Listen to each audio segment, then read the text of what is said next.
Welcome to our Beyond the Scalpel podcast. For today's episode, we have Ario Khoshbin, who's the CEO and founder of Prollenium. This is a Canadian aesthetic medical device company that specializes in dermal fillers. I've known Ario for a long time, and in fact, we grew up in the same community. And I thought he'd be a great guest to talk about the challenges he faced in creating such a successful company and where he sees the whole aesthetic market going. So enjoy this conversation. I think it was a lot of fun, and I certainly enjoyed it.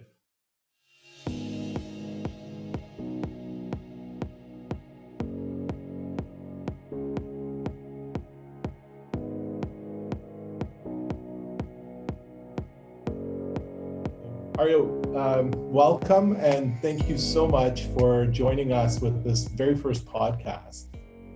Thank you. You're making me blush, Thank you very much for the kind introduction. I appreciate it. I really appreciate you guys having me on the podcast. It's exciting. And I mean, Dr. Yazdani and I have known each other for a long time, so it's a real pleasure. Well, that's also another reason that I really wanted to have you as a first guest, as you and I have a long history. We actually come from the same community, really. Right. Both of us are children of Iranian immigrants who fled Iran because of religious persecution, and we grew up in the Toronto area. You grew up in Richmond Hill, I grew up in Newmarket, and so we really kind of had somewhat parallel upbringings. And so I think it's great. I've watched you for so long get to where you are. I wasn't as good of a student as you and your brother, but very similar upbringings. Yeah, but you far exceeded us. We kind of, like you said, we had very similar upbringings. My parents moved to Canada when I was about 6 months old, and we kind of came here to this diaspora community of all these other Baha'i Persians that had moved to Toronto and the kind of suburbs of Toronto. So we had very similar kind of lives and upbringings. So I pretty much grew up in Canada. I was in Richmond Hill my whole life. I consider myself, Persian in a sense, like culturally, but, I'm Canadian definitely because I've just been here forever. And I obviously love Canada and love the opportunities that it's given me in terms of, my business and, for my children and everything that it can give us, which, unfortunately my home country couldn't. So.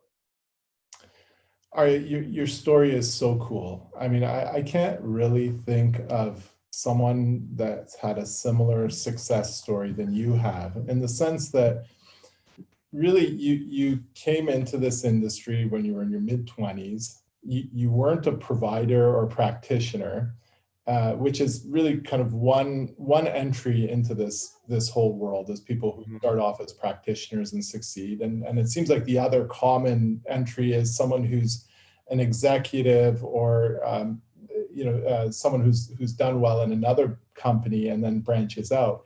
You were neither of those, really. You were a guy who in your 20s had a dream about building your own company and getting into this industry.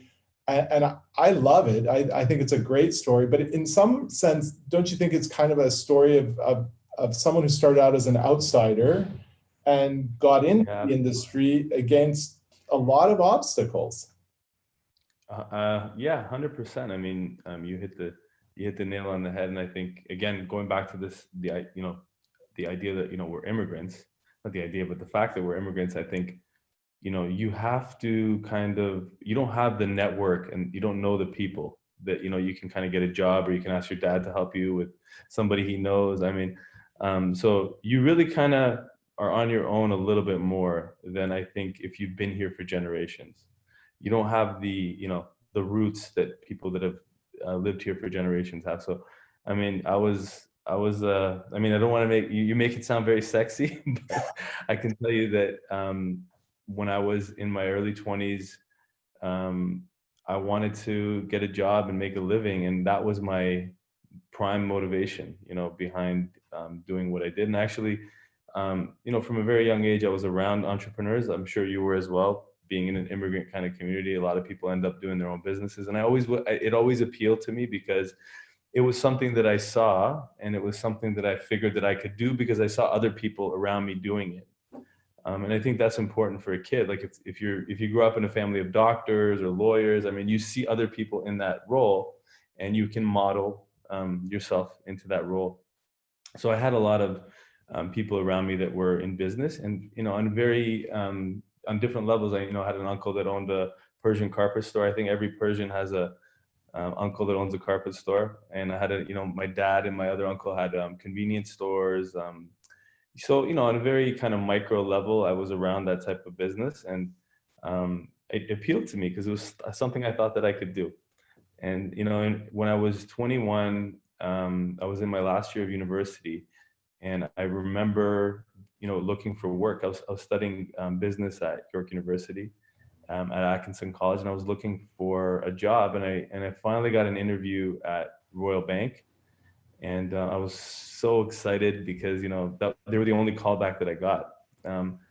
And so I went to the interview, and the interviewer asked me a bunch of questions about myself and what I wanted to do, and I answered everything really honestly. And by the end of the interview, she kind of said to me, "Look, I can't really offer you this job because you're just too ambitious for this." It was for a teller position at the bank. And of course I was devastated because I figured, like, a university degree, I was a credit or two shy of finishing my degree. I figured, like, man, if I can't get a teller job, with my business degree, I was just really down about it. And I remember, going home, and I said to my mom, like, I couldn't get a job at this place. I'm just really down. I don't know if I should, go back to school next year. I don't really want to go to school. I didn't even want to go to university in the first place. I kind of did it for my parents. And then she's like, "Well, why don't you come and work with me?" And at the time, she had like a little med spa in Richmond Hill. And that was my first taste of the industry. So I went in there for about 6 months, and I helped her with, her brochures, her marketing, anything that I could help with. And I kind of started to really like it in terms of I saw a lot of potential and growth in the industry. So after about 6 months, I said to my dad, "I want to go do my own thing." And he kind of gave me a little bit of money for a printer and a computer, or a desk, or sorry, a chair and a printer. So I had a little home office in my basement, and I was living at home with my parents, and I kind of just started, cold calling doctors' offices because I didn't know what to do. And that kind of led to me asking doctors what they were looking for and what they wanted, and me kind of starting to shape an idea in my head of what my business could be. So much credit to, obviously, my parents, because again, when you see people accomplish something and they're close to you, you figure that you can do it as well. So you model, you can model those things. And my mom and dad, my mom she's an incredibly fearless person. She doesn't care what other people think. She just does her thing. And if people don't like it, to hell with them. Like, that's kind of, she's a very loving, sweet, kind person, but she doesn't let other people's opinions dissuade her.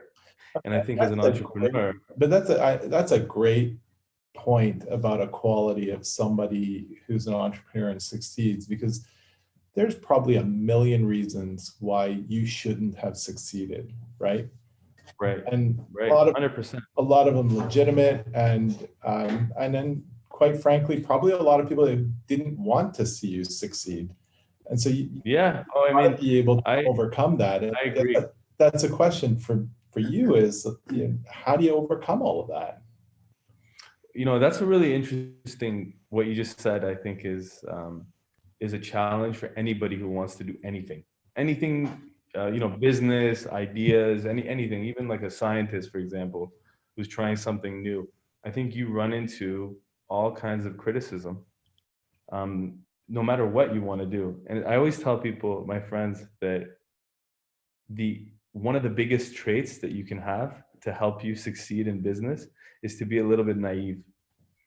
And the reason for that is you don't overthink things. If you take things down to a very simple level, you know, it's simple. It's like, I want to start a business and this is what I'm going to do to get there.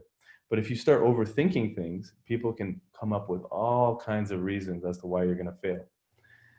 So having, you know, kind of that young, naive attitude, because I was only 21, and not feeling like you have nothing to lose is important. And that's something that I think you can keep with you as you grow older. You know, you don't want to be jaded by people who tell you that you can't accomplish things, because for the most part, fear is what drives people's decision making in terms of what they do for their career. So a lot of people, because a lot of people are scared if they're going to make a living, so they want to choose something that gives them some form of a guarantee, you know, as to how they're going to put, you know, food on the table. And so an entrepreneur, in a sense, is like, you're too stupid to be scared sometimes because you haven't thought it through. So I think if I actually sat down and I thought through what I was doing, I wouldn't have done it. But because it was just, I was doing it and I was doing it slowly, it's almost like I let it happen. You know, I actually remember that for like 3 to 4 months, nobody would talk to me. So I'd get a lot of people hanging up the phone. And I have a distinct memory of the first kind of guy that spoke to me. He was a doctor in Toronto named Dr. Herman.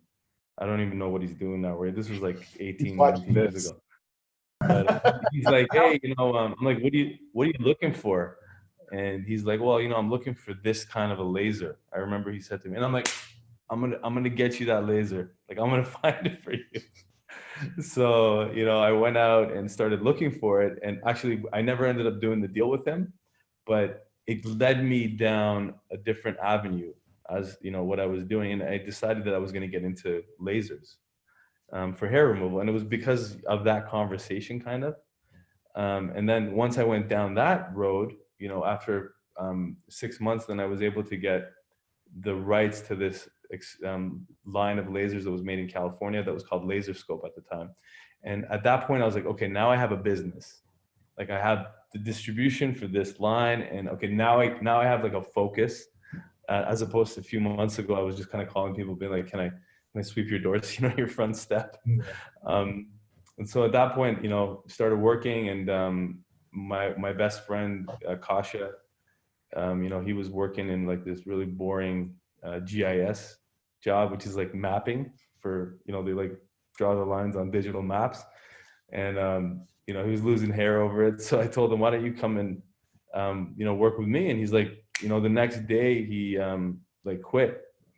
So it took a lot, you know, took a lot of balls on his part too, to give up, because at that time, you know, my friends, my family, anybody that was around, and, you know, we had mutual friends, was like, what are you doing? Are you sure do you have like a good job? You want to quit and go work with Ario selling, you know, God knows what? Like, you know, we had a bunch of people telling that, and people were telling me that the whole time, including, you know, very close family members and stuff, you know, the people that were in my circle. But, you know, I had nothing else to do. So like, it was either that or I'd have to go and become a teller. And I already tried that and I couldn't get that job. So this was kind of it for me. So that's the late 90s, right? So that was 2001 up until about, so we, you know, lasers for us was our meal ticket for about 4 years. Yeah. And What did you see in the aesthetics world that made you think that I got an opportunity here? There's something that I can do, particularly with dermal fillers. yeah, I mean, so this is early, right? That was in the early. That was just when I started working at my mom's place. That was just the beginning of Restylane. So I remember, you know, Restylane had just come out, and it was like a huge deal because, you know, previous to that, it was collagen. So, and, you know, collagen was terrible, and some people liked it, but there's a lot of issues with it. Allergy testing, it didn't last as long. So Restylane had just kind of busted onto the scene, and it was the very beginning of that. And so, you know, I was around it, and at the time I really liked it because I would see it was addictive. Like, people would get the treatment done and then they were like addicted to it. Like, they never stopped.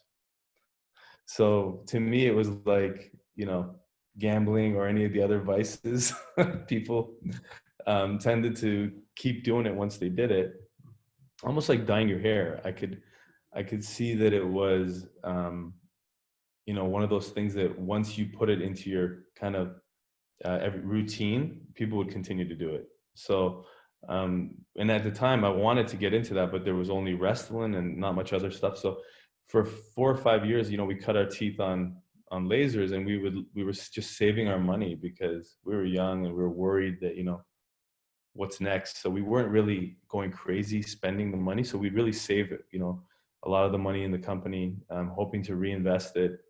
And then in, 2004, 2003, 2004, we were kind of like, this laser game is really hard because, doctors have to spend like $100,000 on one of your systems. And it's like feast or famine. You sell one, and you don't sell another one for a year.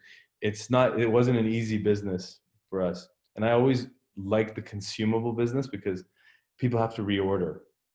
So I'm like, I like fillers because they use it, they got to order it again. So every month they're ordering from you. It's easier to develop relationships with the physician. So at the time I went out and I found this company in Germany that was making, it was a doctor out there that had developed this filler, and I was able to negotiate a contract to get the global rights for the product.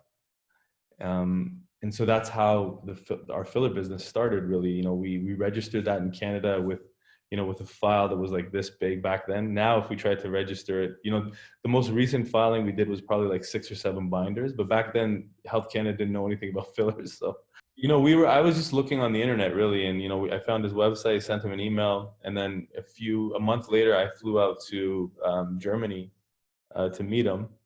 And I remember, you just cold called him, just like you're cold calling the doctors initially. Yeah, you just had, you had no I was like, qualms. where are you? And I was like, I'm coming to see you. At that point, it was kind of the wild, wild west. We didn't know anything about fillers. That was when, I don't know if you remember, Arjang, but there was like products with plastic beads in them. There was products with, that were permanent. People were putting silicone. Mhm. I mean, doctors were anything they could find to shove into someone's face, they were doing it. So it was like, we didn't know what was good, what was bad. And at that time, I just saw that it was hyaluronic acid. And I'm like, okay, that's what I want. And, I'm sure Arjang and I, we've had this conversation, but that first product that we got was the absolute worst product that was on the market, and we didn't know any better. So once we got it registered, we started, selling it, and we started realizing, and it's a tough pill to swallow as an entrepreneur, when you know that something that you're selling is not good. But I think you can use that in 2 different ways. I mean, I think you can say to yourself, okay, this is crap, I'm going to give up, or I'm going to fix this because now I know what people want. I know what's wrong with this. I'm going to try to fix it. So in 2004, 2005, we're like, this is an issue. And we started looking at bringing the R&D and the manufacturing in-house because we knew that there was no future with this kind of German company. And, by 2007, we struck a deal with the University of Toronto and their pharmacy department to help us with research for dermal fillers. So, at the time, we had no idea what we were going to get with the university, but that was our only option. So we started paying them, monthly, and they would do research. And then if they were supposed to give us information on whatever new that they found, really after about a year, we didn't get anything out of them. So That's a really interesting point that you bring up, because I don't know that that's a normal response for most people. I mean, given that you invest in this initial product, and then you have the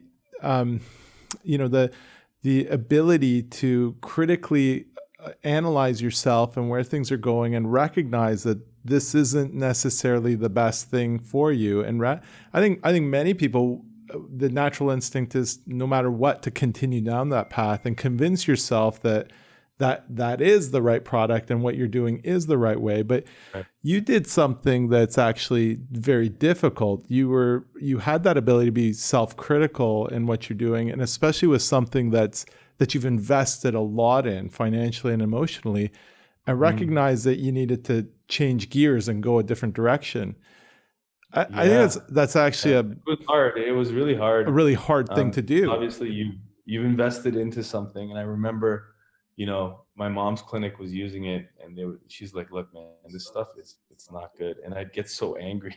I'd be like, "You're not injecting it right, or you're not doing this right," because I was so invested in it. And at a certain point, I'm like, "Look, you have to come to terms with." And that's how our business had always been, though. If we ran into an obstacle, we tried to go around it or pick a different path. So, early days, I mean, at the beginning it was just me, and then it was just me and Kasha, and then we slowly started adding, staff. I think back in 2000, we had like 4 or 5 people, mostly people we had a graphic designer, a secretary, and that was it. Yeah. Really. We used to do everything ourselves. This is just a warning to anybody who wants to work with the university in a research capacity. You have to be very careful who you pick.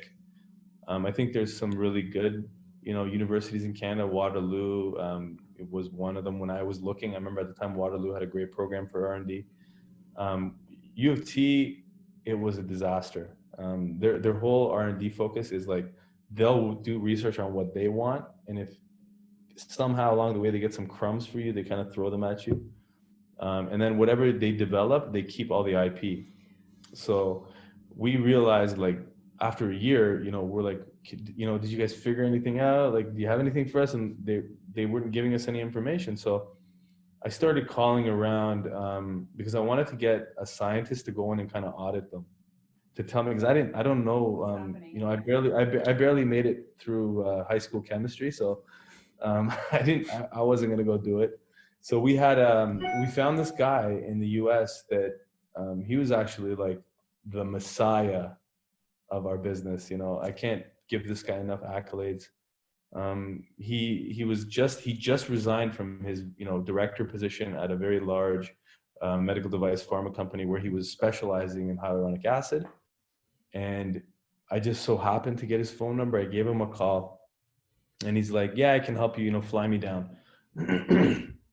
So I flew him to Toronto. He was from Boston, and then we sat down and had lunch together. And my initial impression of this guy was like, "Oh my God, this guy's so obnoxious." I don't know if I can work with him. And again, never judge a book by its cover. I mean, this guy ended up becoming, in so many ways, just a model of a human being for me, like in terms of his character as a person. But like, my first impression of him was like, there's no way that I can work with him. He's just very short. He said things like it was. He had no filter. You know what I mean? By the end of the meeting, I was like offended. And so, because he was pretty much saying to us like, "Who the hell do you guys think you are?" But I said to Kasha, I'm like, "I don't think we can hire this guy, but we had no choice. He was the only person, and he was qualified, and so we sent him into the U of T lab, and after a day and a half, they threw him out. The professor kicked him out because, again, no filter. Probably was calling her out on whatever she was doing, and he came out and he's like, "Guys, listen, they're not doing anything for you. You're wasting your money. She doesn't even know what she's doing in regards to HA. Like, I don't think you guys have gotten anything out of her." But he's like, the postdoc that works with her, she's brilliant, and she wants to leave. So, if you guys want to hire her, it's a good opportunity. So I said, "Well, what about you?" And he's like, "What about me?" And I said, "Well, will you work with us too?" He's like, "Well, I'm in Boston." I said, "Well, don't worry about it. Like, we'll figure something out." So we ended up hiring the postdoc and him. And then now we had to go find the lab, because we had nowhere to put them. So we hired both of them. We sat them in our little office, and we said, "Okay, you guys just, read some books, and we're going to go find a lab." I was like, how hard could it be to find the lab? Because at the time, U of T had a partnership with Mars, which was like an incubator. So I'm like, and when I went down there, Mars was probably 80% empty. What So year we're was there. this, Ario? This was 2007, 2008. So it was just completely empty. I'm thinking this is going to be a piece of cake to get into Mars. So we went there, and I kept calling and emailing and calling, and they just completely ghosted me. You know, like they wouldn't return my call. So I actually got in my car and I went down there one day, and I said to the lady, I'm like, you guys are like, this place is empty. You know, like, why can't you give us 500 square feet? And she pretty much told me that the professor had blocked them from giving me space there because we canceled our research deal with them. Wow. So at that point, I was like, oh my God, you know, I got these two people, we had no money coming in because I was spending a ton of money on the head researcher and the postdoc. You know, we were selling that product out of Germany, which was a disaster. And we were trying to get out of that. And I'm like, we're dead. You know, what are we going to do? So I just got back on the phones and I started calling and calling. And then one day I called this Markham kind of business center, and the guy on the other line said, you guys should go to, you know, York University. There's a company there that has a lab and they'll rent you some space. And I'm like, perfect. So I called them up. The guy's like, come to York and see the lab. So if anybody listening has gone to York, this was at the old Tennis Canada building. And it was like this dilapidated building that has now been torn down. But there was a company called PharmEng that had a, you know, 2,000 square foot lab in that building. And it was fully stocked with, you know, all kinds of equipment, everything we needed to do what we wanted to do. So we went there, you know, the gentleman gave us a tour, and, you know, I was so excited because it was like the first sign of hope that, you know, we were going to be able to do what we wanted to do. And, you know, at the end of the tour, he kind of pulled me aside and said, you know, we're going bankrupt. If you can take on the lease for this place and hire all the staff, there was like 5 scientists working in there. He said, I'll give you the equipment for pennies on the dollar. And my eyes just lit up, and, you know, I said, yeah, like right on the spot, of course. And I think we bought, you know, $500,000, $600,000 worth of equipment for about 30 grand. And we moved in. That's amazing. Yeah. So those types of things, I think, no matter what people say about, you know, working hard and, you know, the American dream, and, you know, you need those types of those lucky moments to happen, you know, to be able to be successful. You have to be optimistic and a little bit naive, and not listen to, you know, obviously negativity, because if you do, there's a million reasons why you shouldn't do something. And they're always mostly the same, you know, they're centered around fear and failure. And if you live your life that way, you know, you can't really do anything, right? Like anything you want to do, you can't do it. So I mean, I think most entrepreneurs, they're not the most intelligent people, if you know what I mean. Because I think sometimes when you're intelligent, you talk yourself out of things like this. So that's why you see a lot of scientists, for example, they don't end up going into their own, like there are scientists that do, but, you know, they're brilliant. Why don't they patent their own technologies and take them to the next level? Is because a lot of times they overthink things. You know, they have those fears that, I don't know, you know, this could happen, that could happen. And I think traditionally as well, people think that in order to start a business, you need to go out and raise, you know, millions of dollars and start here. But I think the beauty of it in business is starting from the bottom, because you really do all the work that is necessary to get to the top. You don't just end up at the top because you got a good job or something like that. I once heard, you know, somebody ask a famous musician who was a busker. The guy was like a busker his whole life, and then he ended up becoming famous.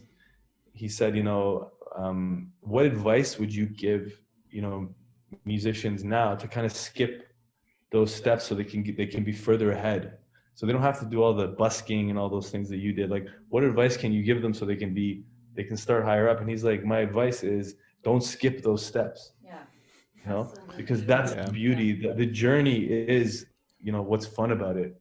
And I think the fact that we had to go and do all these little things and do the dirty work and kind of, that's what made it better, you know? So I think a lot of times people try to skip those things.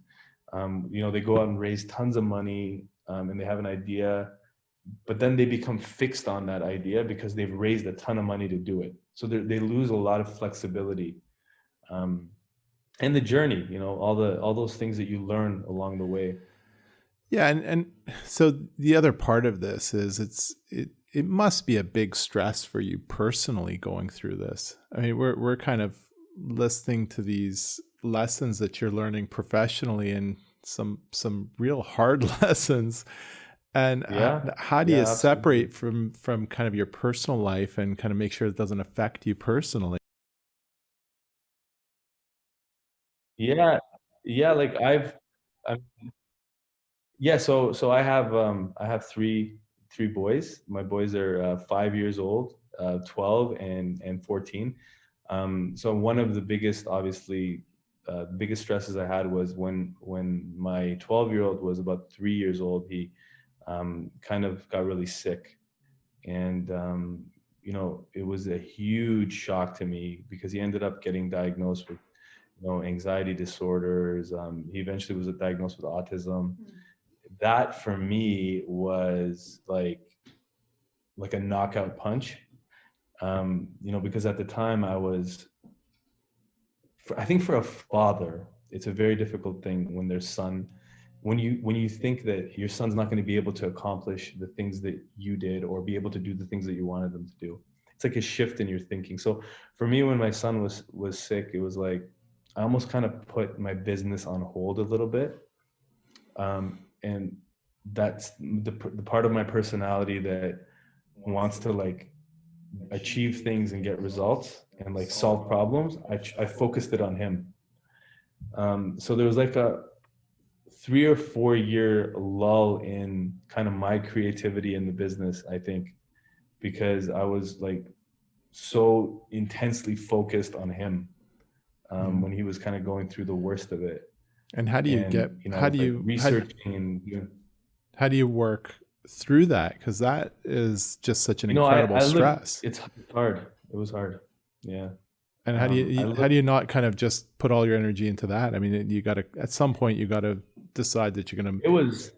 There was like 5 years of 4 or 5 years of my life, and he was born in 2008. That you know, I wasn't sleeping at all. Like I was probably sleeping like a couple hours a night, because he wasn't sleeping, so I was up with him. And it's actually funny that you know, when you realize how little sleep you need to get by. I'm pretty sure you've probably gone through medical school, but that was the first time in my life where I'm like sleeping 2-3 hours a night, you know, and going to work the next day. But it gave me a sense of purpose in the sense where I was like, okay, now I need to work. I want to work harder. I really want to make this successful because, you know, I want to do it for him. I want to do it for my kids, obviously. So he was kind of a motivation to me in that sense. Like, you know, at the beginning I was very, and I'm an incredibly optimistic person. You know, like it takes a lot to shake me. Like it takes a lot to make me negative about anything. And, you know, there was moments where I was like, man, there's nothing I can do to help him. And with that, but then, you know, I would push myself through it. And, you know, now I'm happy to say he's doing a lot better.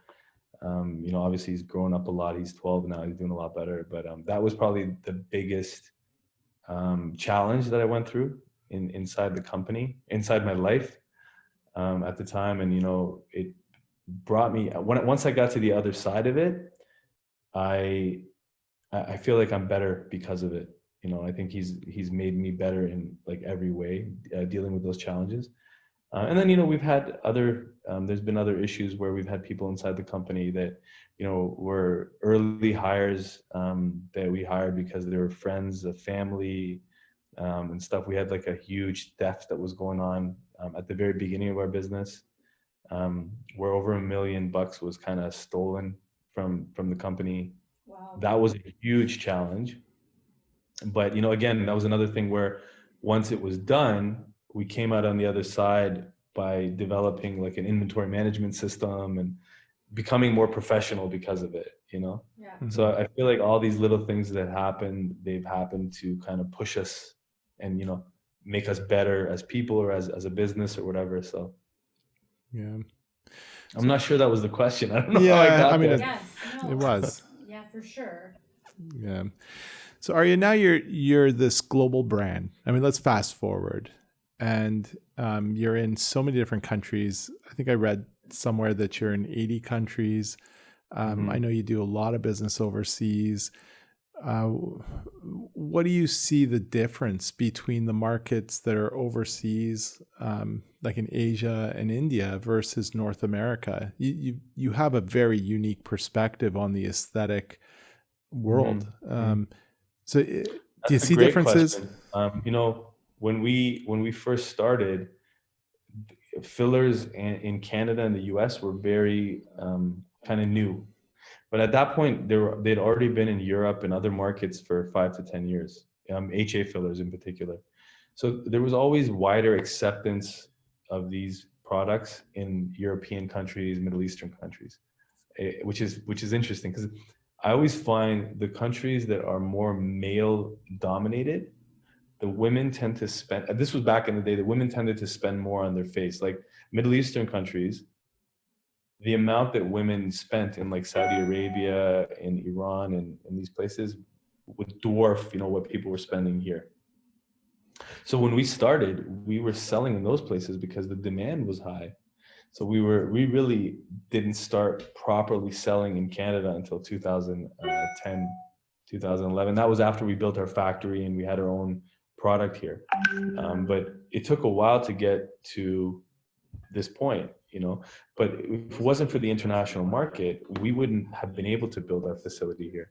So to answer your question, there was more acceptance in those countries at the beginning. Also, the definition of beauty in a lot of those places was that more is better.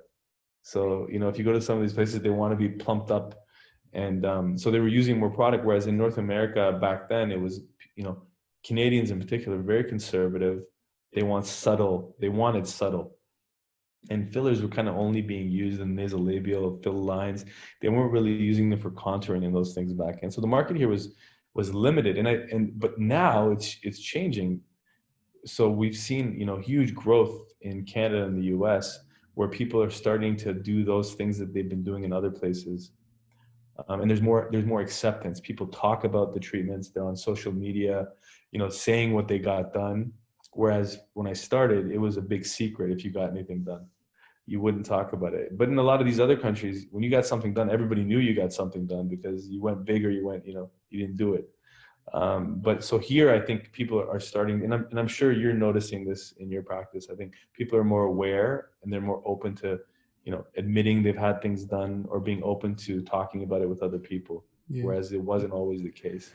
Do you see that there are global influences? I guess my question is, my sense is that the North American market, maybe this is just my bias being in North America, but that the North American market drives a lot of the standards and what's happening. Is that true? Or do you think that these are all happening regionally and they're irrespective of one another? So I think there's hotspots for beauty in the world. I mean, France has always kind of been one of the leaders in terms of in beauty. And I think French women generally, if you go back, they've kind of been trailblazers in a lot of things. So that's been one hotspot. And I think one of the emerging hotspots now is South Korea. You know, we're seeing a huge number of new South Korean biotech companies and beauty companies. I think in South Korea, there's 10 different neurotoxins that are made in South Korea. You know, there's filler companies, there's cosmetics companies there that we don't, unfortunately in Canada and the US, the government doesn't really support these types of industries here, whereas there it's become like a policy point for the government to push these industries. So that's definitely become a huge hotspot for this industry. The US, because of the regulatory hurdles and the amount of time that it takes to get to market, they usually are late adopters of technology. So they, you know, Restylane was in Canada 4 or 5 years before it got to the States. And that's just because the FDA is very difficult compared to other regulatory bodies. The thing about the US is that the physicians and the country is so highly respected that once doctors in the US start doing things, they catch on in other places as well. But yeah, definitely, you know, there's hotspots for beauty. Unfortunately, Canada hasn't really been one of them. And I think in North America, we're the only HA manufacturer in all of North America that produces in North America.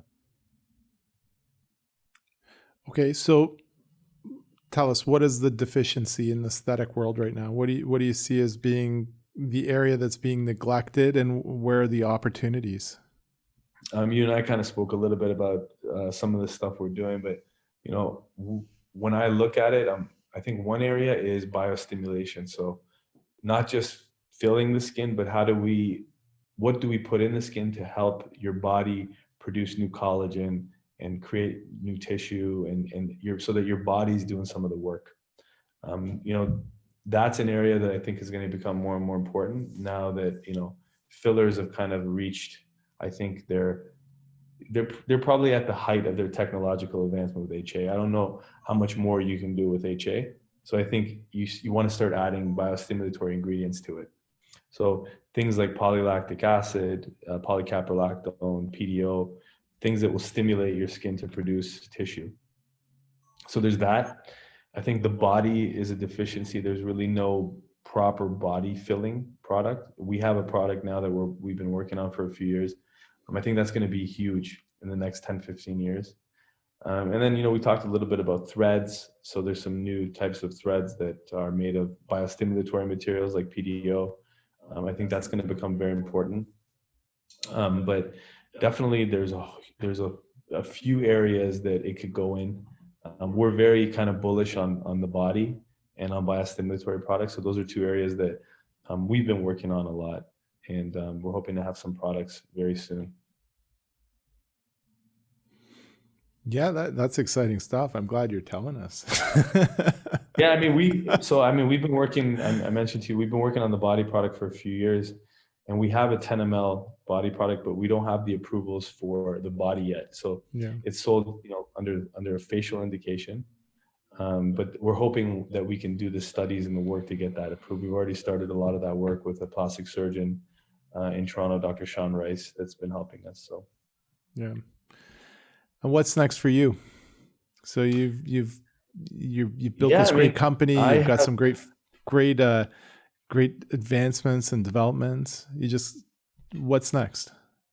Yeah, I mean, for me, what I enjoy is exactly what we were just talking about, all the new stuff. Like the creative side of the business is what I like. I think if I ever felt that I couldn't do that anymore, then I probably would want to do something else. But right now I'm having a lot of fun doing this, and you know, we're doing so many things that you know, I have some excitement for the next 4 or 5 years. And we've had a few offers to sell the company. You know, we had one a few years ago that we were very close to signing. I'll tell you, this is kind of an interesting story. So we had an offer that was, you know, a ton of money. It was enough that, you know, my grandkids wouldn't need to work, and so we decided to do it. And I was always reluctant because I do enjoy what I do, and I was always kind of like, well, what am I going to do after this? And I was a little bit sad about it. And I remember we started going down the road of getting this deal signed, and you know, during that process, you're kind of getting to know the other company's CEO, and you know, you're figuring out what you're going to do when they transition. And you know, as we got to know the CEO of this company, I just was like, there's no way that I can work for this guy. There's no way that I can do it. I'm going to be I don't care how much money he's giving me. Like, I would rather not do this and I'm going to be miserable. So I told Kasha, I'm like, in literally a couple of days before we were, you know, supposed to sign the deal, I'm like, Kasha, I can't do it. And he's like, okay, I mean, you know, if you can't do it, you can't do it. And we backed out. And I got this really nasty, text message from the CEO of the other company, like pretty much telling me to go to hell. And I'm like, best wishes. I just decided against it. And it's crazy. Sometimes you got to trust your gut. So a couple of weeks after that happened, Kasha gave me a call and he said, "Did you see the news?" And I'm like, "What happened?" And he's like, "Well, the company that was going to buy us, they just got shut down by the European Union because there was contamination in the product. 2 weeks after that, they got shut down by the FDA. Wow. 2 weeks after that, their factory burnt down in Brazil. Oh my goodness. So we half of the, like 80% of the deal we had with them, or 60% of the deal was in stock. The stock was around $20 when we were going to do the deal. By the time the factory burnt down, the stock was like $1. Wow. So if we would have done that, we would have lost everything. We would have lost everything, because by the time we signed to the time that they went under, we would have just completely lost our pants. Like we would have lost our shirt, done, out of business. So my gut was telling me not to do it, and I didn't do it. And, thank God, because we kept going, and I think we've done great things since then. But, I would recommend to people, never do stock deals. Just cash. Never do stock deals. Yeah. I mean, that's a great, you ask yourself, I mean, your history is full of instances where there seems to be some kind of serendipitous thing that's kind of helped you out. And I mean, you've certainly put a ton of work into it, but you're right. Like you've got a lot of gut instincts that have worked out, don't you think? Yeah, I agree. And I mean, I don't want to make it sound like there's some hocus pocus involved in all this, but I think when you're intimately involved in your business and what you're doing, there's things that that you just can't explain to other people. And like other people just don't know about what you're doing or how you're feeling. And I think that's your gut. It's like the things that you can't express into words that you just feel. I don't think it's some like magical, wandering hand or spirit that's helping you through things. But again, as you mentioned, just getting up every day and dealing with the issues and getting through it is enough to give yourself another chance at whatever you're doing in life. And in business, and the business is like that, so something happens, you either can decide, I'm going to get around this and I'm going to fix it, or I'm going to give up. And, when you're depending on something for your living, you can't give up. That's what's paying the bills. So I really don't like when people try to say that they built things on their own or they did something on their own, because I think it minimizes the other people in your life that supported you through it. Like I think everybody who makes it, there's like a million people behind them that kind of push them forward. And I think those people kind of get ignored. When you make it, you want to make it sound like it's this big sexy story, but I mean, there were so many people involved in getting us to where we were. Important people that we wouldn't have been able to do it without them and the support that we got. So everybody if anybody's listening, they know who they are. But there's been so many people that we stood on their shoulders to make it to this point. So this is going to be the embarrassing part of the. No, I usually get up in the morning and I drive my kids to school. Yeah. Oh, I get up 7:30. I drive my kids to school, and then I'll come back home and I'll usually get a coffee and I'll spend about half an hour just kind of reading my emails and the news. And then I'll try to get a workout in, which I haven't done for a couple of weeks. I'll try to get a workout in, and then I'll kind of roll into work and do some emails from home, and I'll kind of roll into work at around 11 noon. So I hate admitting that because it sounds lazy, but in the morning, I kind of need that time to kind of decompress and think about things. And I find like if I do my emails in the morning and return phone calls, when I get to work, I can't do that because people are coming and going the whole time. So I kind of cherish that hour or two at home in the morning before I go in. And then usually I work until about 5, 6, and then come home. And Kasha and I, we spend an hour every day, talking about nonsense, and then the rest of the time we're working. So Yeah, I usually go through them, and whatever I can answer right away, I answer right away. So I can just get it out of Yep. off my plate. Yep. And then anything that I can't, those are the ones that I'll fire off to other people, or when I get to work, I'll try to go and address them. But it becomes load management when, so I mean, like now we have 140 employees, and for me to, if I was to deal with all those things, then I'd be writing emails all day. So Please do. I mean, part of it is you got to trust other people to handle things. And you got to be able to let go of things, which is hard for a lot of entrepreneurs, because you're like doing something for like 10 years, and then, you suck at it, but you've been doing it. And then, you need somebody better, and you find that person, and then it's like kind of hard to just like let go of it and let them handle it. And what brings your stress down, Ario?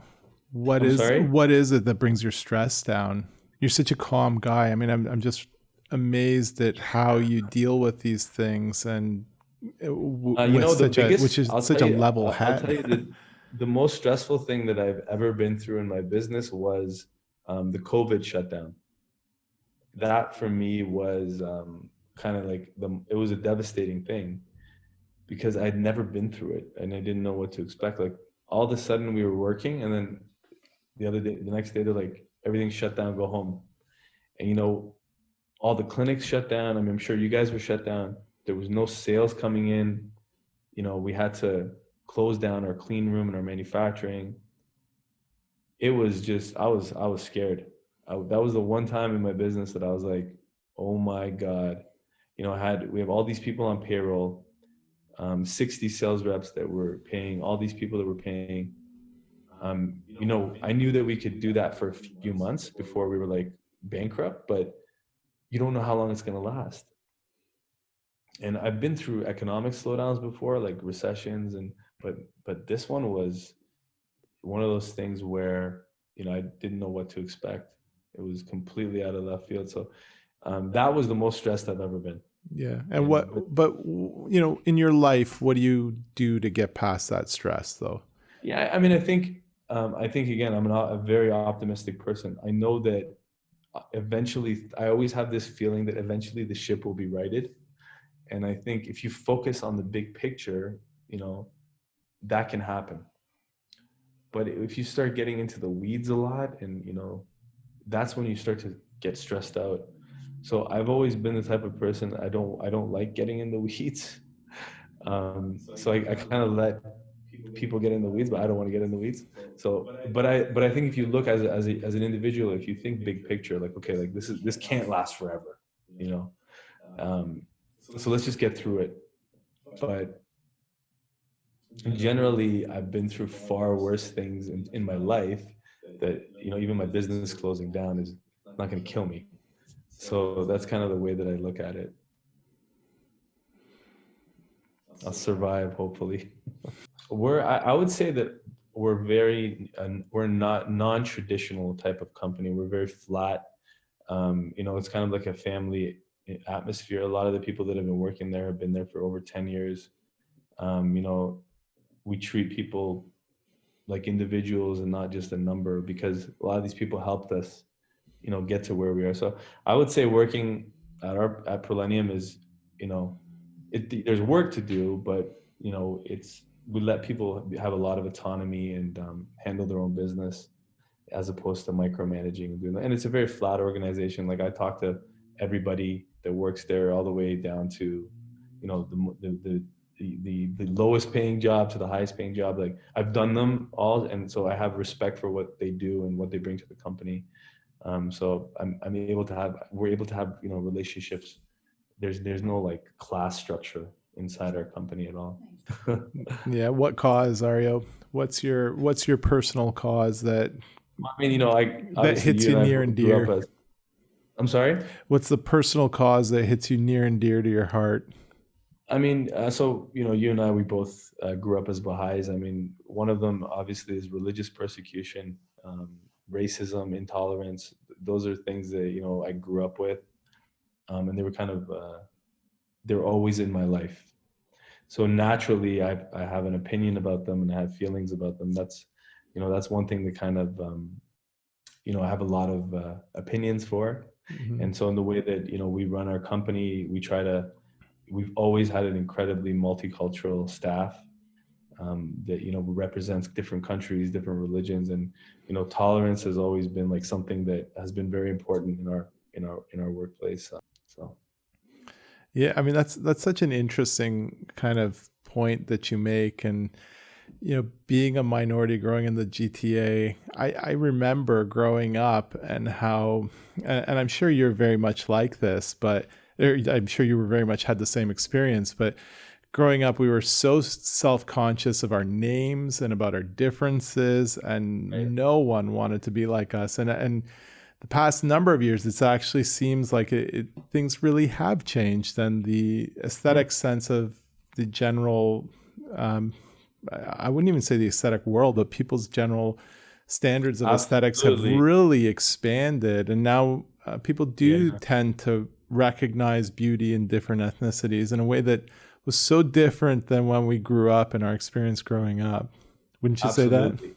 Yeah, absolutely. I agree 100%. I mean, things about ourselves, even like I was always kind of waiting for hairy chest to come back in style, but who knows when that will be. But I think generally, there's things about myself that I didn't like growing up because, what I would see on TV and places was usually like a white guy. Not that there's anything wrong with that. It was just, that was the majority. And then as I started getting older, I started to just be like, yeah, I kind of like the fact that I have a lot of hair. Now I kind of wear a beard every day. Things that, and so you start to love yourself, I guess, as the older you get. But I also think beauty is based on what you see. So as ideas change and people become more tolerant to other, races and cultures, people are going to start seeing these people, different ethnicities on TV and in movies, and then they start, oh, this is beautiful. Like, perfect example is the Kardashians. I mean, that's a typical Middle Eastern, to me, looking woman. So, and I think you credit the Kardashians for that, and that's something that when I was growing up wasn't beautiful, and now it is. Yeah, it's really super interesting how society evolves, and it brings with it our aesthetic sense. Absolutely. Yeah, absolutely.